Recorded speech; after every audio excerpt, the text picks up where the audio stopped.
السلام عليكم ورحمة الله وبركاته. الحمد لله رب العالمين والصلاة والسلام على رسوله الكريم وعلى آله وصحبه أجمعين ومن تبعهم بإحسان إلى يوم الدين. أما بعد. கண்ணியமிக்க அல்லாஹ்வின் நல்லடியார்களே, நேற்றைய தினம் நாம எந்த ஒரு இபாதத்தையோ ஒரு அமலையோ செய்வதா இருந்தால் அதற்கு மார்க்கம் இரண்டு நிபந்தனைகளை சொல்லுது.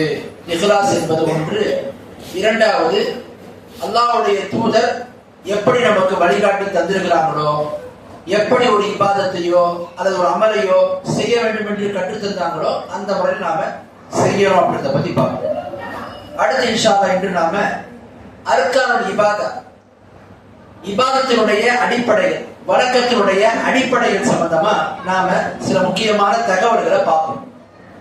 இஸ்லாமிய மார்க்கத்துல சில அம்சங்களை அறிவது ரொம்ப ரொம்ப முக்கியமா இருக்கு. அந்த அடிப்படை பாத்தீங்கன்னா, ஒரு இபாதத்தை நம்ம செய்யறோம், ஒரு வணக்கத்தை நாம செய்யறோம். செய்யும் போது இந்த இபாதத்தை நாம செய்யறதா இருந்தா எப்படி இருந்து செய்யணும்ன்றது நமக்கு தெரியும்.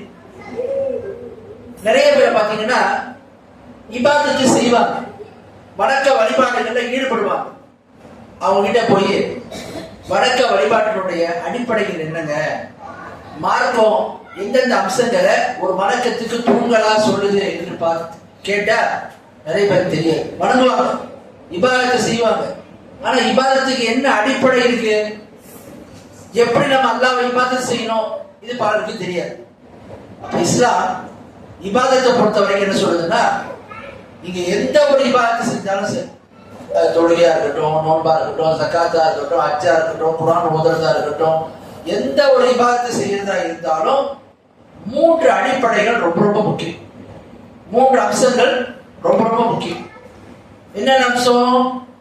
முதலாவது அம்சம், நம்ம எந்த ஒரு இபாதத்தை செய்யறதா இருந்தாலும் அந்த இபாதத்தை செய்யும் போது நாம் அல்லாஹ் மீது நேசம் வைக்க வேண்டும். அல் மஹப்பா, அல்லாஹ் மீது நேசம் வைக்க வேண்டும். அல்லாஹ் மீது அன்பு வைத்த ஒரு இபாதத்தை நம்ம செய்யணும். இப்ப ஒருத்தர் வர, அவர் தொழுகைக்கு வரும்போதே இந்த இபாதத்தை நான் செய்ய போறேன், யாருக்காக செய்யறேன், அல்லாஹ்வுக்காக செய்யறேன், அவரை நான் நேசிக்கிறேன் என்கின்ற எண்ணம் உள்ளத்துல வரணும்.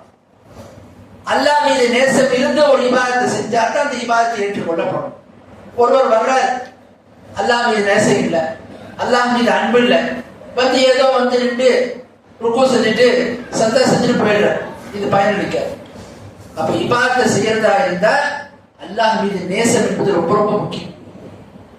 ஆகவேதான் பாத்தீங்கன்னா ஒரு மனிதன் என்ன செய்வான், யாரேனும் ஒரு மனிதனுக்கு அவன் கட்டுப்பட்டு நடக்கிறான்னா, கீழ்ப்படிந்து நடக்கிறான்னா, அவனுக்கு பிடிக்காம என்ன செய்வான், நடக்கிறான்னு சொன்ன, இது வந்து ஒரு முழுமையான கட்டுப்படுத்தலா இருக்க.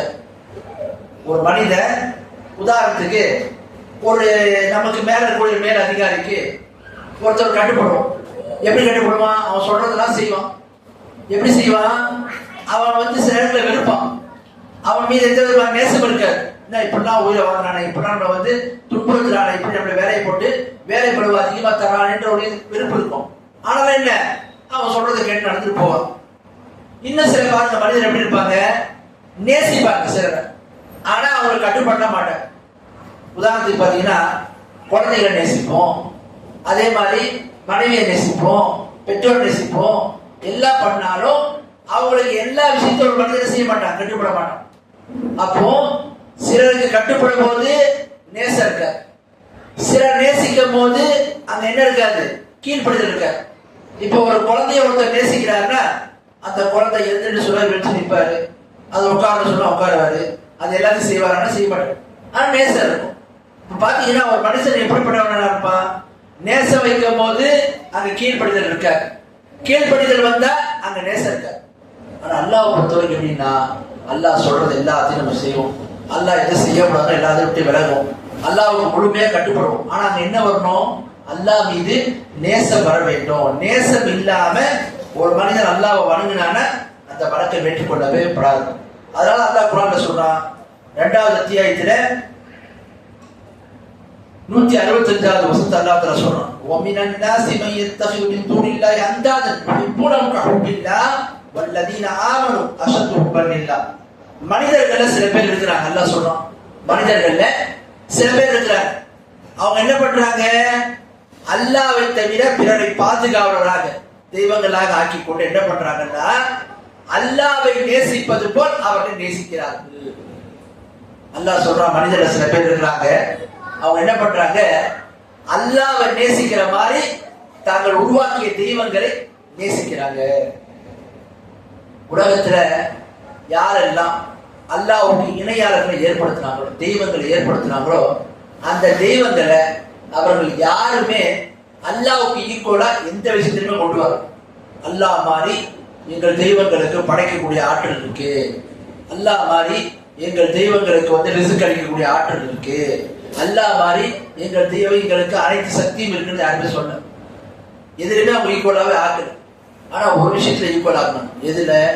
நேசத்துல. அதான் அல்லாஹ் சொல்றான், மனிதர்கள் சில பேர் இருக்கிறாங்க, அவங்க என்ன பண்றாங்க? அல்லாஹ்வை நேசிக்கிற மாதிரி அவர்கள் வணங்கக்கூடிய தெய்வங்களை நேசிக்கிறாங்க அல்லாஹ் சொல்றான். ஆனா இது பாத்தீங்கன்னா எப்போ அரபு உலக மக்கள், அந்த அறியாமை கால மக்களை பத்தி அல்லாஹ் பேசுறான். அந்த மக்கள் காபிர்கள் அல்லாஹ்வை நேசிப்பாங்க, அல்லாஹ்வுக்கு ஈக்குவலா அவங்க உருவாக்கிய தெய்வங்கள் நேசிப்பாங்க. ஆனா இன்னைக்கு எப்படி இருக்காங்க? சில பேர் பாத்தீங்கன்னா அல்லாஹ்வுக்கு நினைவிக்கக்கூடிய மக்கள், தர்கா அது மாதிரி விஷயங்கள் போகக்கூடிய மக்களை பாத்தீங்கன்னா அல்லாஹ்வை விட அவர்கள் அவுளியாக்கள் அவங்க எந்த யார் பாதுகாப்பா உருவாக்கி வைத்திருக்காங்களோ அந்த இறைநேசர்கள் மீது தான் அதிகப்படியா நேசம் வைத்திருப்பாங்க. அதனாலதான் நீங்க பாத்தீங்கன்னா துணிஞ்சு அல்லாஹ் மேல பொய் சத்தியம் பண்ணுவாங்க, அவுளியாக்கள் மேல பண்ண மாட்டாங்க. ஏன்? அவங்க மீது உள்ள நேசம், அவங்க மீது உள்ள பயம். அப்போ அல்லாஹ் சொல்றான், மனிதர்ல சில பேர் இருக்கிறாங்க, அவங்க என்ன பண்றாங்க? அல்லாஹ்வுக்கு ஈக்குவலா சிலர் உருவாக்கி வைத்துக் கொண்டு தெய்வங்களை ஏற்படுத்திக் கொண்டு அவங்க நேசிக்கிறாங்க. வல்லதீன ஆமனு அஷத்து ஹுப்பன் லில்லாஹ். ஆனா உண்மையான இறை விசுவாசிகள் அல்லாஹ்வை நேசிப்பதில் மிக கடினமானவன் அல்லாஹ் சொல்றான். அவர் உண்மையான இறை விசுவாசி, ஒரு நம்பிக்கையான அல்லாஹ்வை கடுமையா நேசிக்க வேண்டும், நேசிப்பார் அல்லாஹ் சொல்றான். அதான் பாருங்க, இன்னொரு வசனத்துல அல்லாஹ் தஆலா சொல்றான் குர்ஆன்ல, சூரத்து தௌபா 9வது அத்தியாயத்துல 24வது வசனம், குல் இன் கான ஆபாஉக்கும் وأبناؤكم وإخوانكم وأزواجكم وعشيرتكم وأموال اقترفتموها وتجارة تخشون كسادها ومساكن ترضونها أحب إليكم من الله ورسوله وجهاد في سبيله فتربصوا حتى يأتي الله بأمره. அல்லாஹ் சொல்றான், நபியே நீங்கள் சொல்லுங்க, உங்களுடைய பெற்றோர்கள், உங்களுடைய குழந்தைகள், உங்களுடைய சகோதரிகள், உங்களுடைய ஜோடி மனைவிமார்கள், கணவன்மார்கள், உங்களுடைய குடும்பத்தார்கள், உறவினர்கள், நீங்கள் சேமித்து வைத்திருக்கக்கூடிய செல்வங்கள் எந்த வியாபாரத்தில் நஷ்டம் ஏற்பட்டு விடுமோ என்று நீங்கள் அஞ்சுகின்றீர்களே, அந்த வியாபாரம், நீங்கள் வசிக்கக்கூடிய உங்களுக்கு விருப்பமான இருப்பிடங்கள், வீடு வாசல்கள், இதெல்லாம் ஒரு பக்கம். இன்னொரு பக்கம் அல்லாஹ்வுடைய தூதர், இஸ்லாமிய அரசாங்கம் இருந்தால் அல்லாஹ்வுடைய பாதையில் தியாகம் செய்வர், இது ஒரு பக்கம். அல்லாஹ் சொல்றான், அல்லாஹ்வை விட, அல்லாஹ்வுடைய தூதரை விட, அல்லாஹ்வுடைய பாதையில் போராடுவதை விட உங்களுக்கு உங்களுடைய பெற்றோரோ, உங்களுடைய குழந்தைகளோ, உங்களுடைய சொத்து பத்தோ, உங்களுடைய வீடு வாசலோ, உங்களுடைய செல்வமோ உயர்வானதாக, விருப்பமானதாக, பிரியமானதாக உங்களுக்கு ஆகிவிட்டது என்று சொன்னால் அல்லாஹ்வுடைய வேதனை நீங்கள், அல்லாஹ்வுடைய கட்டளையை எதிர்பார்த்திருங்கள், காத்திருங்கள் என்று அல்லாஹ் சொல்றான். அப்ப இஸ்லாமிய மார்க்கத்துல ஒரு முஸ்லிம் எப்படிப்பட்டவனாக இருக்கணும்னு சொன்னா, இயல்பாவே பெற்றோரை விட, குழந்தைகளை விட, மனைவி மக்களை விட, செல்வத்தை விட ஒரு மனிதன் யார் அதிகமா நேசிக்கணும்? அல்லாஹ்வை நேசிக்கணும். அல்லாஹ்வுக்கு அப்புறம் அல்லாஹ்வுடைய தூதரை நேசிக்கணும். ஒருபோதும் ஒரு முஸ்லிமுக்கு அல்லாஹ்வை விட, அல்லாஹ்வுடைய தூதரை விட இந்த உலகத்தில் இருக்கக்கூடிய எந்த ஒன்றும் நேசத்துக்குரியதா ஆயிடும். அப்படி ஒண்ணு ஆயிடுன்னு சொன்னா அங்க என்ன ஆயிடும்? அந்த மனிதன் இஸ்லாமிய மார்க்கத்தினுடைய அந்த வரையறை தாண்டிடும். அதனாலதான் இஸ்லாமிய மார்க்கத்துல இவை எல்லாவற்றையும் விட ஒரு மனிதன் அல்லாஹ்வையும் அல்லாஹ்வுடைய தூதரை அதிகமா நேசிக்கணும். அல்லாஹ்வை எப்படி நேசிக்கணும்? அல்லாஹ்வுக்காக நேசிக்கணும். அல்லாஹ் அல்லாத மற்ற தூதரா இருக்கட்டும், மற்ற முஸ்லிம்களா இருக்கட்டும், பெற்றோரா இருக்கட்டும், மனைவி மக்களா இருக்கட்டும், இவங்க எல்லாரும் நேசிக்கிறோம். எதுக்காக நேசிக்கிறோம்? அவங்களுக்காக நேசிக்கல, அல்லாஹ் சொன்னான்றதுக்காக நேசிக்கிறோம். அல்லாஹ் சொன்னா நபியை நேசிங்க, அல்லாஹ் சொன்னா முஃமினை நேசிங்க, அல்லாஹ் சொல்றான் முஸ்லிமை நேசிக்கிறோம், அதனால நேசிக்கிறோம். அல்லாஹ்வை நேசிக்கிறோம், அல்லாஹ்வை அவனுக்காக வேண்டி நேசிக்கிறோம். அப்ப இஸ்லாமிய மார்க்கத்துல ஒரு மனிதன் அல்லாஹ் மீது நேசம் கொண்டவனா இருக்கணும், அல்லாஹ் மீது அன்பு கொண்டவனா இருக்கணும். அப்போதுதான் அந்த மனிதன் இபாதத்துகளை செய்யும் போது அது சரியா இருக்கும். அதனால ரசூலுல்லாஹ் சொல்றாங்க, ஸலாத் மன் குன்ன ஃபீஹி வஜத பிஹின்ன தக்வல் ஈமான். யாரிடத்துல 3 காரியங்கள் ஒன்றிணைந்து விடுமோ அவர் ஈமானுடைய சுவையை சுவைத்தவர் ஆவார். என்னென்ன காரியம்? ஒரு மனிதருக்கு அல்லாஹ்வும் அல்லாஹ்வுடைய தூதரும் மற்ற எல்லாரையும் விட விருப்பத்துக்குரியவனாகவும் பிரியத்துக்குரியவனாக ஆயிடுது. ஒரு மனுஷன் மற்ற எல்லாத்தையும் விட அல்லாஹ்வும் அல்லாஹ்வுடைய தூதரும் பிரியத்துக்குரியவன் ஆயிடும். உதாரணத்துக்கு பாருங்க, இப்ப நம்ம ஒரு வியாபாரம் செய்யணும், ஒரு தொழில இருக்கிறோம், நிறைய சம்பாதிக்கிறோம். இப்ப நமக்கு வந்து இபாதத்தினுடைய நேரம் வருது. நம்ம என்ன பண்றோம்? தொழில இருக்கிறோம், அப்புறம் பார்த்துக்கலாம், தொழுவதானே அப்புறம் தொழுதுக்கலாம், தாமதமா தொழலாம் என்று போனா ஒரு மனிதன் அல்லாஹ்வை விட அல்லாஹ்வுடைய தூதரை விட என்ன செய்யலாம்? இந்த பொருளாதாரத்தை அதிகமாக நேசிக்கணும். அதே மாதிரி ஒருத்தர் ஜக்காத்துன்ற கடமை இருக்கு, அவன்கிட்ட காசு பணம் இருக்குது, ஜக்காத்து கடமையாகும். என்ன பண்றாங்க? இடத்துல ஜக்காத்து கொடுக்கணுமா, இதை நம்ம செய்யணுமா, அல்லாஹ்வுடைய கடமையை நிறைவேற்றணுமா என்பதை விட கருவித்தனத்தோடு என்ன செய்யலாம்? அது கொடுக்காம இருக்கணும். இவன் என்ன பண்றான்? அல்லாஹ்வை விட அல்லாஹ்வுடைய தூதரை விட செல்வத்தை விருப்பத்துக்குரியதாக. அப்போ அல்லாஹ் சொல்றான், இது மாதிரி ஒரு மனிதன் இருக்கக்கூடாது. அல்லாஹ்வுடைய தூதர் சொல்றாங்க, ஈமானுடைய சுவையை சுவைத்தவர் யாவார்? மற்ற எல்லாரையும் விட அல்லாஹ்வும் அல்லாஹ்வுடைய தூதரும் ஒரு மனிதனுக்கு விருப்பப்படுவாங்க. இரண்டாவது, அந்த மனிதன் பிறரை நேசிக்கிறதா இருந்தா யாருக்காக நேசிக்கணும்? அல்லாஹ்வுக்காக மட்டும்தான் நேசிக்கணும். உலகத்துல ஒரு மனிதனிடத்துல ஒருவரை நேசிப்பதற்கான அளவுகோல் செல்வம், பொருளாதாரம், அந்தஸ்து, எதிர்பார்ப்பு அல்லது வேறு வேறு காரணங்கள் இருந்துச்சு சொன்னா உண்மையில அது நேசமே கிடையாது, அது வேஷம். உண்மையான நேசம் என்பது என்ன? அல்லாஹ்வுக்காக ஒருத்தர் நேசிக்கும். ஒருத்தர் அல்லாஹ்வுக்காக எப்ப நேசிக்க முடியும்? அவன் ஏழையா இருக்கட்டும், பணக்காரனா இருக்கட்டும், அந்தஸ்துடனா இருக்கட்டும், அல்லது அந்தஸ்து இல்லாதவனா இருக்கட்டும், ஒரு மனிதன்கிட்ட மார்க்கப்பட்டு இருந்துச்சுன்னு சொன்னா அந்த மனிதனை அல்லாஹ்வுக்காக நேசிக்க முடியும். தொழாதவனை, அல்லாஹ்வுக்கு இணை வைக்கக்கூடியவனை, தொழுகின்ற அமல்களை செய்யாதவனை மார்க்கத்தை விட்டு தூரமாக நேசிக்க முடியுமா? முடியாது. யார் நேசிக்க முடியும்? மார்க்க பற்றுள்ளவன் நேசிக்க முடியும். அப்ப அல்லாஹ்வுக்காக நேசிக்கிறது சொன்னா மார்க்க பற்றுள்ளவன் நேசிக்கும். அடுத்து பாருங்க, ஒரு மனிதன் இந்த மார்க்கத்துல இஸ்லாத்தை ஏற்றுக்கொண்டதுக்கு அப்புறம், ஈமான் கொண்டதுக்கு அப்புறம் மீண்டும் குஃப்ரை நோக்கி திரும்புவதை எப்படி வெறுக்க வேண்டும் என்று சொன்னார்? ஒருவரை நெருப்பு தங்கத்தில் தூக்கி போடுறேன், நெருப்பு ஜுவாலையை தூக்கி போட போறோம்னா எப்படி வெறுப்போம்? அது மாதிரி இஸ்லாத்துக்கு வந்ததுக்கு அப்புறம், இஸ்லாத்தை ஏற்றுக்கொண்டதுக்கு அப்புறம் குஃப்ரை நோக்கி திரும்புவதை வெறுக்க வேண்டும் என்று சொல்லி அல்லாஹ்வுடைய தூதர் சொல்றார். ஆக நிமிக்க அல்லாஹ்வை நேசிப்பது ரொம்ப முக்கியமானது.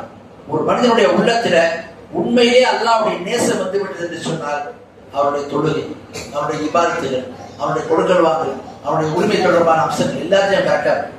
அதனால பாருங்க, அல்லாஹ்வுடைய தூதர் சொல்றாங்க, அல்லாஹ்வே சொல்வதாக அந்த ஹதீஸுல் குத்ஸி, மன் ஆதாலி வலியன் ஃபகத் ஆதன்து பில் ஹர்ப்.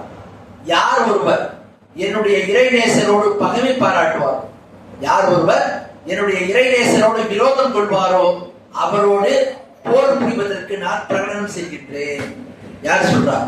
அல்லாஹ்வே சொல்வதாக ரசூலுல்லாஹ் சொல்றார். யார் ஒருவர் என்னுடைய இறைநேசரோடு பகைமை பாராட்டுவாரோ விரோதம் கொள்வாரோ அப்படிப்பட்டவரோடு நான் போர் பிரகடனம் செய்கின்றேன். அடுத்து அல்லாஹ் தஆலா சொல்வதாக ரசூலுல்லாஹ் சொல்றாங்க, வமா தகர்ரப இலைய அப்தி பிஷைஇன் அஹப்ப இலைஹி மிம்மா ஃதரது அலைஹி. ஒரு அடியான் எனக்கு நான் கடமையாக்கிய அந்த காரியங்களை கொண்டே, எனக்கு விருப்பமான அந்த கடமையான காரியங்களை கொண்டே ஒரு அடியான் எனக்கு நெருக்கமாகின்றான். வமா யஸாலு அப்தி யதகர்ரப இலைய பின் நவாஃபில் ஹத்தா உஹிப்பு. ஒரு அடியான் நஃபிலான கடமையான வணக்கங்களை தாண்டி நஃபிலான வணக்கங்களை செய்தனுடைய நெருக்கத்தை பெறும்போது நான் அவனை நேசிக்கக்கூடியவனாக ஆகிவிடுகின்றேன். நான் அவனை நேசிக்கிறேன். அல்லாஹ்வே சொல்றான். ஒரு அடியான் அல்லாஹ் எப்படி நேசிப்பான்? இபாதத்துகள்ல, ஃபராயிதுகள்ல, கடமையில கரெக்டா இருந்து நஃபிலான வணக்கங்கள்ல சரியா இருந்தா அந்த அடியானை அல்லாஹ் நேசிக்கிறான். அல்லாஹ்வுடைய நேசத்துக்குரியவன் அந்த மனுஷன் மாறிடுவான்.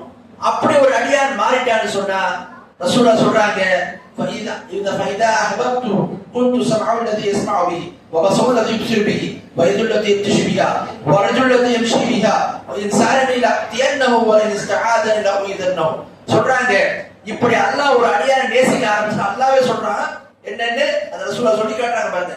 அல்லாஹ்வே கூறுகிறான், ஒரு அடியானை நான் நேசித்து விட்டால் அவன் கேட்கின்ற காதாக நான் மாறிடுறேன், அவன் பார்க்கின்ற பார்வையாக நான் மாறிடுறேன், அவன் பிடிக்கின்ற கையாக மாறிட்டேன், அவன் நடக்கின்ற காலாக மாறிட்டேன் என்று அல்லாஹ்வே சொல்வதாக ரசூலுல்லாஹ் சொல்றாங்க. ஒரு அடியான் மார்க்கத்தில கடமைகள்லையும் நஃபிலான வழக்கங்கள்லையும் பேணுதலோடு இருந்து அல்லாஹ் நெருக்கத்தை பெற்றார். அந்த அடியாரை அல்லாஹ் நேசிக்கணும். அல்லாஹ்வுடைய நேசத்துக்குரியவனா ஆயிட்டான்னா அல்லாஹ்வுடைய எப்படி மாத்திடுறான்னு சொன்னா அவன் கேட்கின்ற காதாக, பார்க்கின்ற பார்வையாக, பிடிக்கின்ற கையாக, நடக்கின்ற காலாக மாறி. என்ன அர்த்தம்? அல்லாஹ்வே மாறான அர்த்தம் கிடையாது. என்ன அர்த்தம் அதுக்கு? அல்லாஹ் அந்த அடியானுடைய செவிய காதுகளை எப்படி ஆக்கிடுறான்னா நன்மையான விஷயங்களை மட்டுமே கேட்கக்கூடியதா மாத்திடுறான். அதே மாதிரி அவருடைய பார்வை அல்லாஹ் எப்படி ஆக்கிடுறான்னா நன்மையான விஷயங்களை மட்டுமே பார்க்கக்கூடியவனா ஆக்கிறான். அதே மாதிரி அல்லாஹ் அந்த மனிதனுடைய கால்களை எப்படி ஆக்கிறான்னு சொன்னா நன்மையான விஷயங்கள் மட்டுமே நன்மையான விஷயங்கள் நோக்கி நடந்து செல்லக்கூடியதா ஆக்கிறோம். அதே மாதிரி அவருடைய கைகள் எப்படி அல்லாஹ் ஆக்கிறான் பாவமான விஷயங்களை விட்டு விலகி நன்மையான விஷயங்களை மட்டுமே தொடக்கூடியதா அதை மாத்திரும். இப்படி ஒரு அடியான் மாறிட்டான். அல்லாஹ் சொல்றான், அவன் கேட்டா அவனுக்கு நான் கொடுப்பேன், அவன் இடத்துல பாதுகாவலை தேடினா அவனுக்கு நான் பாதுகாவலை அளிப்பேன் என்று சொல்லி அல்லாஹ் தஆலா ஒரு இந்த இடத்துல சொல்வதாக அல்லாஹ்வுடைய தூதர் சொல்றாங்க. புகாரில வரக்கூடிய ஹதீஸ். கண்ணியமிக்க அல்லாஹ்வுடையவர்களே, இஸ்லாமிய மார்க்கத்தில் எந்த ஒரு இபாதத்தை செய்யும் போதும் அல்லாஹ் மீது நேசம் இருக்கணும்.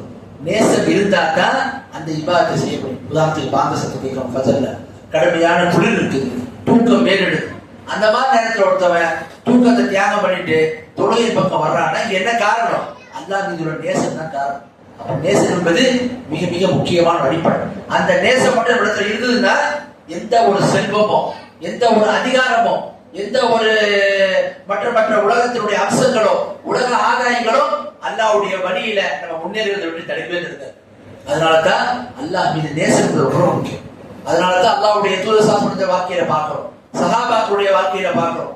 இந்த அளவுக்கு தியாகத்திற்கும் இந்த அளவுக்கு மார்க்கப்பட்டிருக்கும் அவருடைய அடிப்படையா இருந்தது என்ன?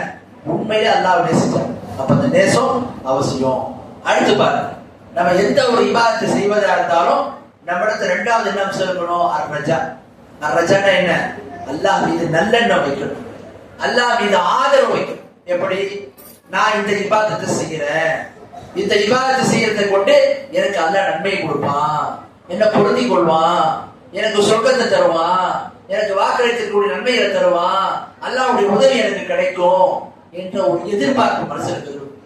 அந்த எதிர்பார்ப்பு இருந்தாக்கா வணக்கம் சீராக இருக்கும்.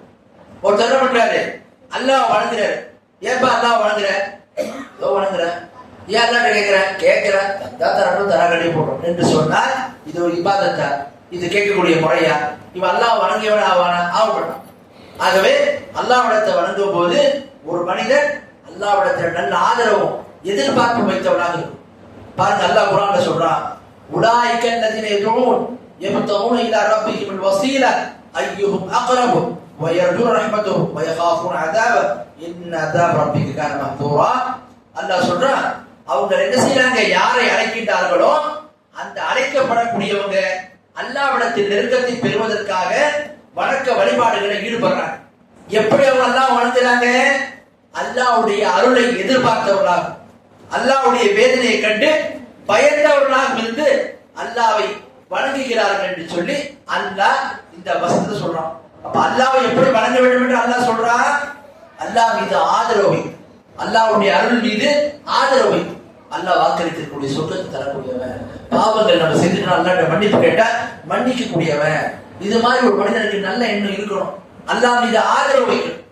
அப்படி இருந்தா தான் அந்த மனிதன் எதிர்பார்ப்புகள் வரும், அவனிடத்துல ஒரு தேட்டம் வரும்.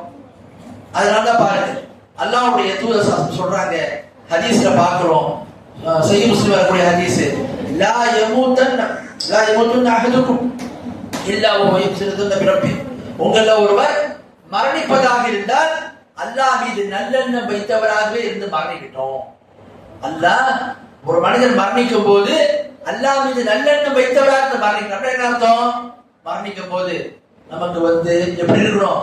அல்லாஹ் நாளைக்கு மறுமையில என்னுடைய அந்த கேள்வி கணக்க என்னுடைய விசாரணைய லேசாக்குவான்ற எதிர்பார்ப்பு இருக்கு.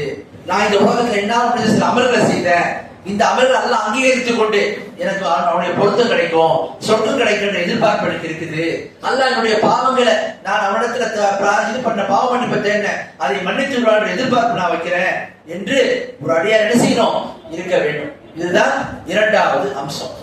மூணாவது பாருங்க, நம்ம எந்த ஒரு இபாதத்தை செய்யறதா இருந்தாலும் அந்த இபாதத்தை செய்யும் போது பாருங்க, அல்லாஹ்வுடைய தூதர் சொல்றாங்க இந்த இரண்டாவது அம்சத்துல, யார் ஒரு மனிதனுக்கு அல்லாஹ் மீது ஆதரவு வைக்காம இருக்கிறானோ அந்த மனிதன் ஒரு சில நேரம் என்ன ஆயிடுவான்? குஃப்ர்ல விழுந்துருவான். அதனாலதான் யாக்கூப் அலைஹிஸ்ஸலாம் தன்னுடைய குழந்தைகள்கிட்ட சொன்னாங்க, மகன்கள்கிட்ட சொன்னாங்க, யா பனி யذهبوا فتحسسوا من يوسف واخيه ولا تيأسوا من روح الله انه لا يأس من روح الله الا القوم الكافرون. என்னுடைய குழந்தைகளே, என்னுடைய மகன்களே, நீங்க போய் யூசுப் நபியையும் அது அவங்களுடைய சகோதரன் புனியாமையும் நீங்க என்ன செய்யுங்க? தேடுங்க என்று சொல்லிவிட்டு சொல்றாங்க, அல்லாஹ்வுடைய அருள்ல நீங்க நிராசை அடையாது. நிச்சயமா அல்லாஹ்வுடைய அருள்ல யார் நிராசை அடைவா? காஃபிர்கள் தான் நிராசை அடைவார். ஒருபோதும் ஒரு முஃமின் அல்லாஹ்வுடைய விஷயத்தில் ஆதரவு வைப்பதிலும் அல்லாஹ் மீது நல்லெண்ணம் வைப்பதிலும் ஒருபோது நிராசை அடையக்கூடாது. சில பேர் பார்க்கிறோம், இன்னும் இப்பதான் முஸ்லிம்களுக்கு ஆகுது, அல்லாஹ் மன்னிக்க கூடியவன், அல்லாஹ் அருள் புரியக்கூடியவன், இதெல்லாம் அல்லாஹ்வுக்கு தெரியுமா தெரியாதா? இவ்வளவு கொடுமை நடக்குது, இவ்வளவு சித்திரவதை நடக்குது, நமக்கு இவ்வளவு பாதிப்புகள் நடக்குது, அல்லாஹ் உண்மையிலே கருணை இருக்கா இல்லையா? இதெல்லாம் குஃப்ர். இப்பெல்லாம் ஒரு மனிதன் இருக்க கூடாது. பாருங்க, அல்லாஹ்வுடைய அருளை நீங்க என்ன செய்யக்கூடாது? நிராசை அடையக்கூடாது என்று அல்லாஹ் சொல்றோம். எந்த ஒரு இபாதத்தை நம்ம செய்யும் போதும் அல்லாஹ் மீது நமக்கு ஆதரவு இருக்க வேண்டும். மூணாவது பாருங்க, எந்த ஒரு இபாதத்தை நம்ம செய்தாலும் அல்லாஹ் மீது நமக்கு பயம் இருக்க வேண்டும். எந்த ஒரு இபாதத்தை செய்யும் போதும் அல்லாஹ் மீது பயம். என்ன பயம்? அல்லாஹ் இந்த இபாதத்தை செய்ய சொல்றோம், இந்த வணக்கத்தை செய்ய சொல்றோம், இதை நான் சரியா செய்யணும்.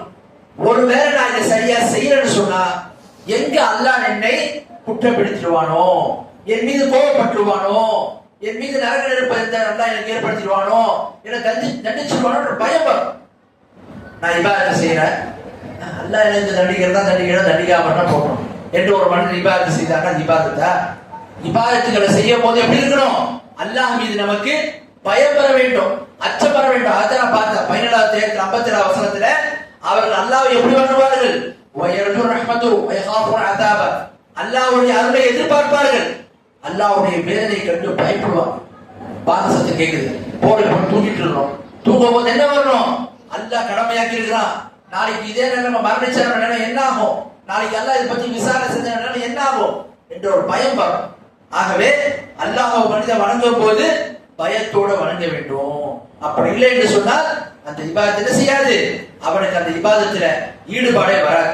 பாருங்க, திருமீதில வரக்கூடிய ஹதீஸ், ஆயிஷா ரலியல்லாஹு கேக்குறாங்க, அல்லாஹ்வுடைய தூதரே, அல்லாஹ் குர்ஆன்ல சொல்றான், வல்லதீன யுத்தூன மா ஆது வ குலூபுஹும் வஜினா. அல்லாஹ் குர்ஆன்ல சொல்றான், அவர்களுக்கு வழங்கப்பட்டதை அவர்கள் கொடுப்பாங்க, ஆனாலும் அவருடைய உள்ளங்கள் நடுங்கிக் கொண்டே இருக்கும். அல்லாஹ் கொடுத்ததை அவங்க செலவு செய்வாங்க, தர்மம் பண்ணுவாங்க, ஆனா அவருடைய உள்ளங்கள் நடுங்கிக் கொண்டே இருக்கும் அல்லாஹ் சொல்றோம். அப்ப இந்த வசனத்தை சொல்லப்பட்டவங்க யார் என்று ஆயிஷா ரலியல்லாஹு அன்ஹா அவர்கள் ரசூல் அட்ட கேக்குறாங்க, அல்லாஹ்வுடைய தூதரே, அல்லாஹ் சொல்றான் அவங்க தர்மம் செய்வாங்க ஆனா பயந்துகிட்டே இருப்பாங்க, இவங்க எல்லாம் யாரு? மது அருந்தியவர்களா? நன்மை செஞ்சிருப்பாங்க, இன்னொரு பக்கம் மது அருந்தியவர்களா, திருடியவர்களா, பாவங்களை செய்தவர்களா என்று கேட்டார். அப்போது அல்லாஹ்வுடைய தூதர் சொல்றாங்க, லா யா இப்னு சித்தீக், சித்தீக்கின் மதரே அவங்க இவங்க கிடையாது, வலாக்கின் ரஜுல யஸூமு வ யுஸல்லி வ யதஸத்தக் வ யகாஃப் அல்லா யுக்பரன். இது யார் தெரியுமா? நன்மையை செஞ்சுட்டு பயப்படாதவங்க யார் தெரியுமா? அவர் எப்படிப்பட்டவர்கள் சொன்னா, அவர்கள் தொழுவார்கள், நோன்பு நோட்பார்கள், தர்மங்களை செய்வார்கள், இதெல்லாம் செஞ்சுட்டு கூட இதெல்லாம் அல்லாஹ் ஏற்றுக்கொள்ள மாட்டானா, அல்லாஹ் இதை அங்கீகரிப்பானா மாட்டானா என்று அவர்கள் பயந்து கொண்டே இருப்பார். இந்த பயம் ஒரு மனிதனுக்கு அவசியமா இருக்கணும். இது இருந்தா தான் அவன் செய்யக்கூடிய இபாதத்துகள் சரியாக இருக்கும். அப்படி இல்லை என்று சொன்னால் இபாதத்துகள்ல பொறுப்போக்கு வரது நம்ம பார்க்கணும். அதுதான் பாருங்க, இமாம் ஹசன் அல் பஸ்ரி ரஹிமஹுல்லாஹ் சொல்றாங்க, மிகப்பெரிய ஒரு தாபி, இன்னல் முஃமின ஜமஅ இஹ்சானு வ கஷியத். சொல்றாங்க, ஒரு முஃமின் கிட்ட ரெண்டு அம்சங்கள் சேர்ந்துடும். என்ன சேர்ந்துடும்? அந்த மனிதன் நன்மையும் செய்வான், இன்னொரு பக்கம் பயந்துட்டு இருக்கும். நம்ம செய்யற நன்மை அல்லாஹ் ஏத்து பண்ண மாட்டான்னு பயம் இருக்கும். ஒரு பக்கம் ஆதரவு இருக்கும். நல்ல அவர்களை செய்வான். இது அல்லாஹ் நமக்கு நன்மை பண்றோம் இது இருக்கும். இன்னொரு பக்கம் என்ன, ஒரு வேலை ஏத்துக்காம போனா நம்ம என்ன ஆயிரும் ஒரு பயம் இருக்கும். அடுத்து பாருங்க சொல்றாங்க என்ன, முனாஃபிக் இருக்கிறானே வல் முனாஃபிகு இஸாஅத்துன் வ அம்னா. நயவஞ்சகனை பொறுத்த வரைக்கும், முனாஃபிகை பொறுத்த வரைக்கும் பாவங்களை செய்திருவான், செய்துட்டு நிம்மதியா இருப்பான். எந்த ஒரு பயமோ எந்த ஒரு அச்சத்தோட இல்லாம நிம்மதியாக இருப்பான் என்று சொல்லி சொல்றான். என்ன வழங்குது, ஒரு முஃமினை பொறுத்த வரைக்கும் இபாதத்துகளை செய்யும் போது ஒரு பக்கம் அல்லாஹ் மீது நேசம், இன்னொரு பக்கம் அல்லாஹ் மீது ஆதரவு, இன்னொரு பக்கம் அல்லாஹ் மீது பயம். இதெல்லாம் கலந்து இருந்தாதான் அந்த இபாதத்து சரியா இருக்கும். அதனால தான் பாருங்க, இந்த 3 அம்சங்களை குறித்து அல்லாஹ் குர்ஆன் நமக்கு தெரியப்படுத்துறான். என்ன சொல்றான் பாருங்க குர்ஆன்ல, இய்யாக நஅபுது வ இய்யாக நஸ்தஈன்.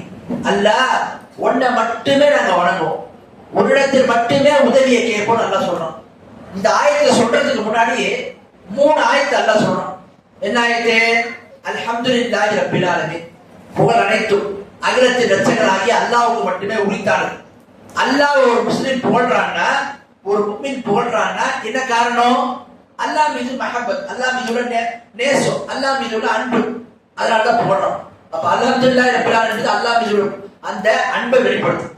அர் ரஹ்மான் ரஹீம், அளவற்ற அல்லாஹ், நிகரற்ற அன்பு. அப்படின்னா என்ன அர்த்தம், அல்லாஹ் என்னை மன்னிப்பான், என் மீது அருள் புரிவான், எனக்கு நன்மையை தருவான், என்னுடைய அமல்களை ஏற்றுக்கொள்வான் என்று ஒரு மனிதர் அல்லாஹ் மீது ஆதரவு வைப்பான்.